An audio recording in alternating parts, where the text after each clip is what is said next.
Welcome to Season 2 of ADHD-driven. I'm your host, Julie Legg, ADHD advocate, author of The Missing Piece, a woman's guide to understanding, diagnosing and living with ADHD, and an unapologetic doer of many things. This season, we're turning up the volume with a global lineup of brilliant guests, bringing their lived experiences, insights, research, strategies and resources. And of course, along with a healthy dose of humour and humility. Whether you're neurodivergent yourself or just curious, there's something here for every curious brain. Let's dive in. Today, I'm chatting with the wonderfully creative Kathy Buskett, a caricature artist who spent more than 25 years capturing life and laughter through her live drawings. Kathy discovered her own ADHD later in life while supporting her son through his diagnosis, and her story is one of resilience and recognising ADHD strengths and challenges. From rebuilding her career after loss to creating a thriving art business, she's proof that ADHD doesn't end your story, it just changes the plot. Kathy, I'm so happy to have you here, and I can't wait to talk about your art and your journey and the creative ways you've learned to thrive with ADHD. But you've described spending much of your life thinking that you're a bit scatterbrained or lazy, or realizing through your son's diagnosis that ADHD was part of your own story too. So I'd like you to take us back to that moment of recognition and what it meant to finally understand that your brain wasn't broken, but just wired differently. Okay, well, my son, who was here a minute ago, I was homeschooling him, and we were just butting heads, and I couldn't seem to get through to him. So I finally just really came to the realization, I think he's wired differently. We're going to get him tested. And when we went in, I went in with him because he was only, I believe, 11 at the time, and he might have been 10. Anyway, when the doctor started asking him questions and I was helping him answer, I realized I have every single one of these. And I was really kind of in shock. And I went home and I sat with that for a while. And I started thinking about my family and how I really believe my father has ADHD, my mother has ADHD. I know that my brother already was diagnosed with it when he was younger, so it makes total sense. So it was it was actually a relief because I went through public school here in America, the USA, and I was nobody ever caught that I had ADHD. I'm 52, so this was a while ago, but they did have that diagnosis then. And I was constantly labeled a dreamer.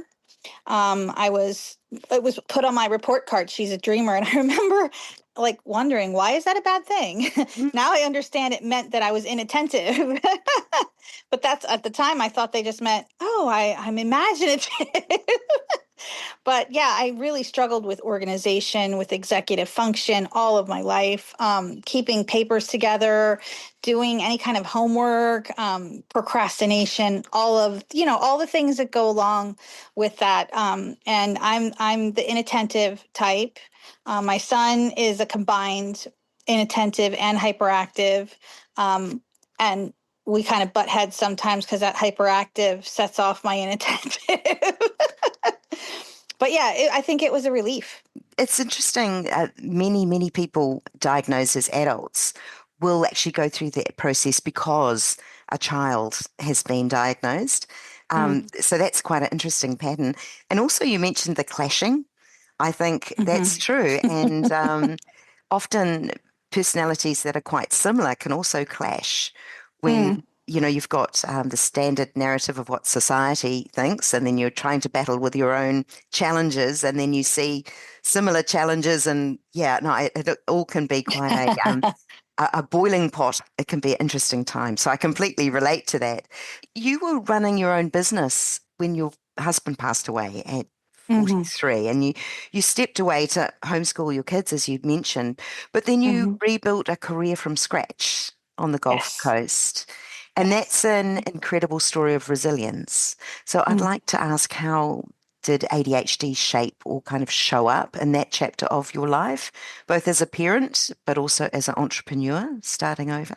Okay, well, as an entrepreneur in general, I think ADHD, the challenge has been systems, keeping, track of clients and emails and taxes and all of those things that are the executive function end. I'm an entertainer, so I really I shine on that end, but the back end can be very challenging at times. And then that's just in general. I've been a solopreneur for 26 years, entertaining at events, drawing caricatures and sketches. Um, so that has always been a challenge. But when my husband passed away, oh my gosh, he had been sick with pancreatic cancer for about a year and a half, and it just got progressively worse. And I was his caregiver, and it was kind of a shock and surprise when he first was diagnosed, and then he had surgery, and we just had a lot of things that took up all of our time. And so we kind of relied pretty heavily on our manager to manage our caricature stand on Fremont Street in Las Vegas. But the problem was is that I was so busy taking care of him that I didn't think to, of course, executive function. I didn't think ahead and get all the passwords for everything, get the computer squared away. His phone, I got locked out of his phone, which had everything in it, all of his passcodes. He just told me at one point, "Oh, all the passcodes are in my phone, but I don't have the passcode to your phone." I couldn't get in it. I couldn't get into our computer to take care of all of the gigs that we had coming up. So it was just a nightmare. And because he had been sick for so long, the tax end, I just had to take a big pile of stuff and bring it into the tax people and pay a lot more than I normally would have for them to sort through it. But they did, thankfully. So I got that taken care of. But yeah, it was a nightmare. And I was trying to grieve and raise 3 children at the same time. And they're all neurodivergent. I have one with Down syndrome, one with ADHD, and my other son is gifted. And also, I think he might be a little bit on the spectrum. So yeah, Wow. I wasn't homeschooling at that point, but they were all young at that point. So That's a lot to cope with. Now, there were so many challenges to overcome to get your business back on track again. Tell me the good news. the good news was, first of all, I really relied on my faith. That helped me tremendously. I had a lot of support in my church that helped me. And then Buddy was my late husband, before he passed, he said, all you're going to need is a good corporate lawyer. And okay, I don't know what that means, but he went and got all these things done behind the scenes and for me before he passed. And so he didn't get me the things that I needed, but he did get me the one most important thing, which was he made me the director. And making me the director enabled me to take care of everything across the board. I went to the corporate lawyer. She was recommended by his lawyer, and she helped me get all my duckies in a row, and make sure that like the bank accounts and everything were taken care of, put back Oh, into my name. And it was just that was thank God he did that. Yeah, and that enabled me to later sell my business and move to the Gulf Coast where I am now and start over when I really felt like it was time to move on.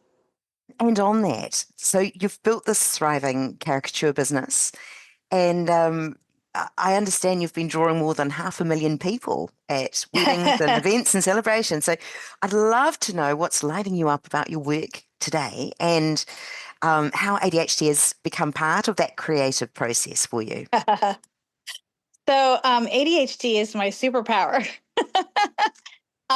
So I am one of the fastest caricature artists in the world.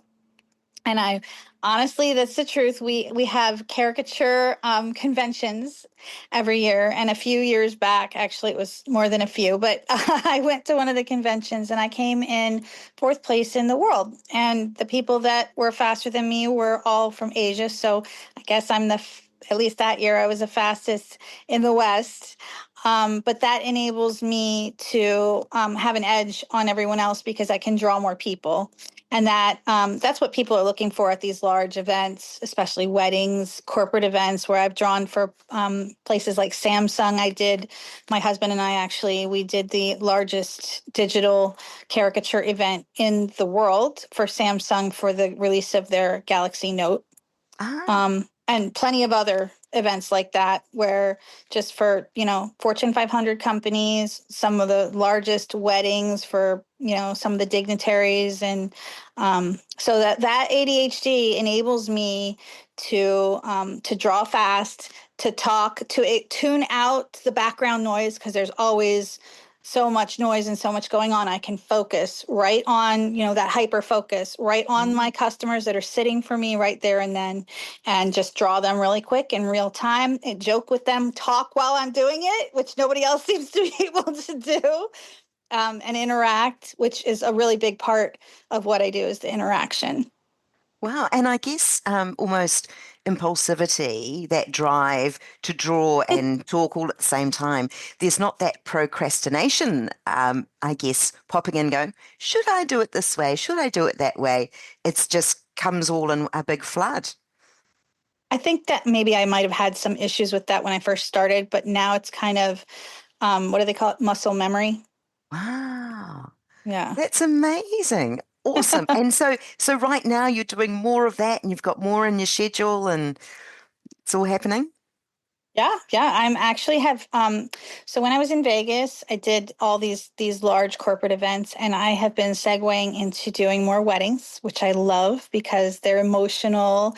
It's the most important day of a person's life. And for Mm. me, I just love that's to me that's important. And I want to be a memory that not only the bride and groom have, but the guests have. So that is what I've been segueing into, and I am actually working on my new website, which is going to be just weddings. So from now, like once I get that launched, that's what I'm going to be doing.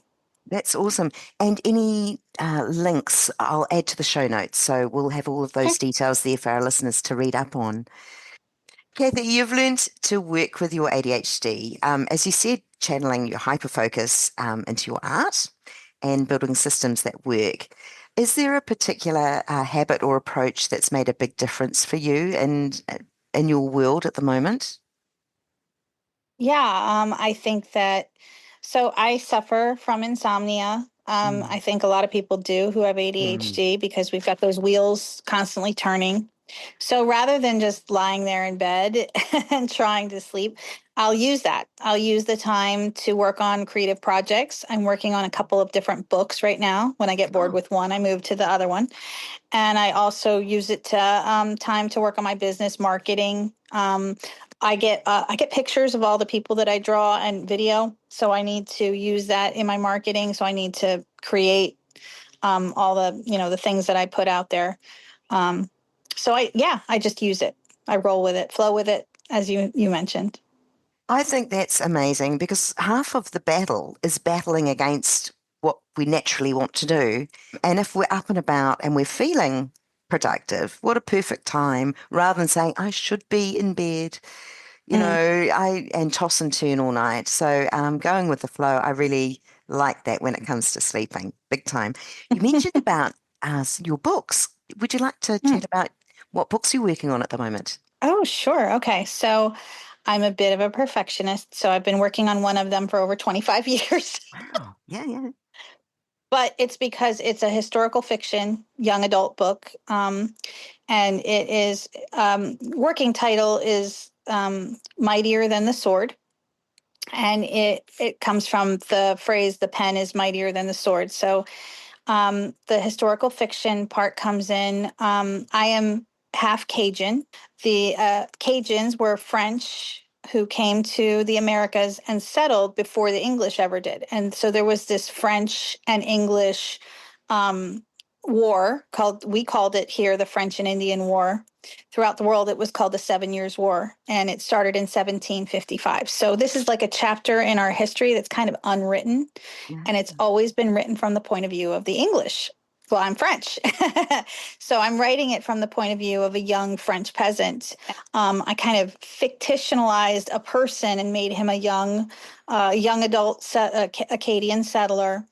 But what happens is they get expelled. They get the English come in and say, you know what, we've had enough. You're not neutral. We don't believe it that you're neutral. We're going to kick you out. And they sent them in slave ships to all of the American colonies and other places as well, including the Dominican Republic and Haiti and France and England.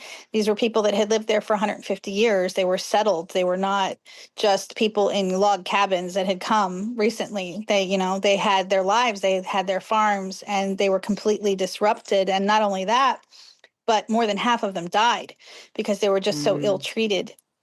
So it was a genocide, really.